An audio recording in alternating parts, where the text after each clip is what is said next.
ask each comic what they want me to say about them. So one of them says, I play all over the East Coast. Really? Well, I played in Boston once. And then I said to another guy, what do you want me to say about you? What are your credits? He said, I'm from the Bronx. I said, I don't know if that's all they want to hear. They want to hear that you perform. So my whole way up, he's going, and North Carolina, and Florida. And I go, I'll spend 20 minutes just talking about every place you ever played.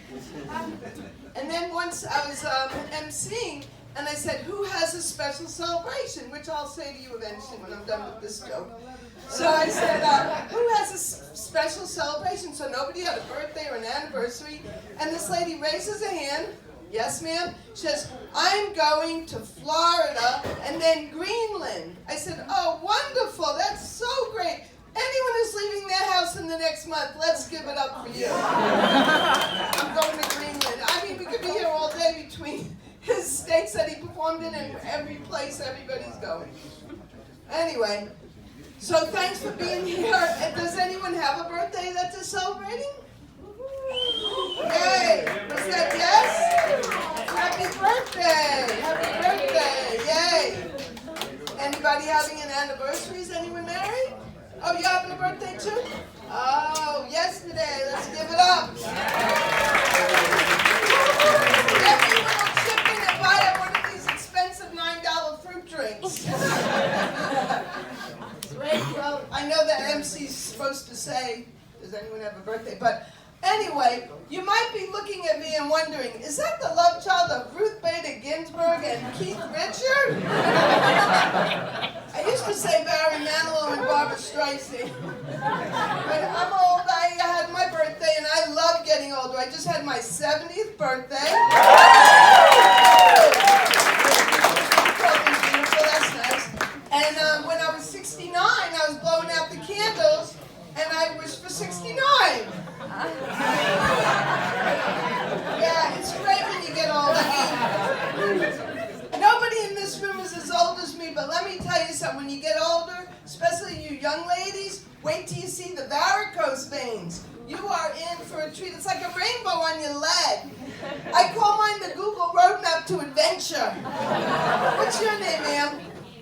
Amy? Amy, I gotta tell you, this road takes you to the Sterling Forest. I know you do the Brazilian and all that, Amy. I don't even know what that is. I got the Sterling Forest going on. Are you blushing? And this road, if that blind date doesn't work out, this road will take you to the Dead Sea. Yeah, it's great. I know I'm losing my hair. Today I'm having one of those hair days, you know, you put your hood on and then...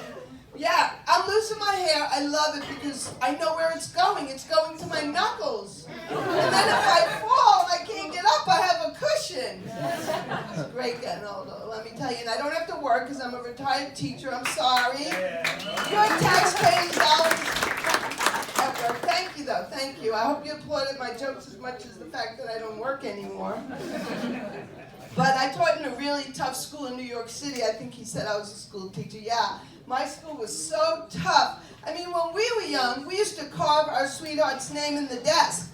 These kids carved their sweetheart's name in their sweetheart.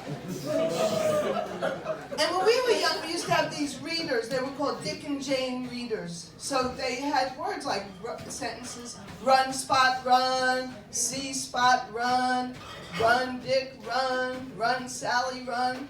Nowadays, it would be run, spot, run, Dick's got a gun. Spot is a pit bull, run, teacher, run. And I'm glad I'm retired because this year a new one would come out, Jane has a dick, run, spot, run.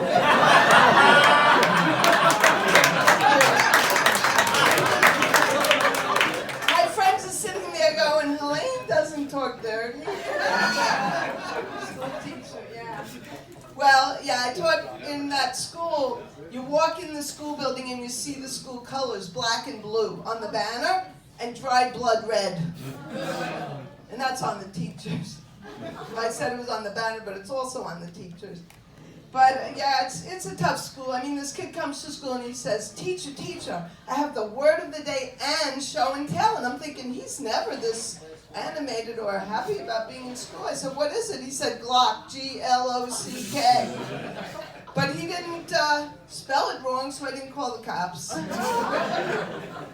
Yeah. So I told you I'm getting older. I told you I was a teacher. And also I wanted to say that I went to Woodstock 50 years ago, and then I went to the Delaware Woodstock 50 years later. I'm so proud of that. You impressed with that? And they had the same rock stars 50 years later. Well, that's not even the joke. It's what's changed. Like, when I went to Woodstock the first time, they had a tent, and it was for bad acid trips. For you young people, acid was a drug we took. It made you hallucinate, and you had to go to a tent and come down. Anyway, it was for bad acid. It was for bad acid trips, but the tent this time was for bad acid indigestion. And then Paul McCartney was singing "Maybe I'm Amazed." I'm thinking, maybe I'm amazed, Paul. I could barely get up the stage steps, you know. And when we were at the first Woodstock, we had a Volkswagen bus that said, "Don't come a-knockin' when this bus is a-rockin'," you know, a Volkswagen bus. This time it said, "Don't come a-fussin' till I've had my Robitussin." And we had there was something famous in the movie. Did anyone see the movie Woodstock? Yeah. Who's that? You saw the movie? Remember the famous line that Arlo Guthrie said? "The freeway is closed, man." Everyone got out of their cars in the mud. They left their cars on the freeway. They walked to the festival.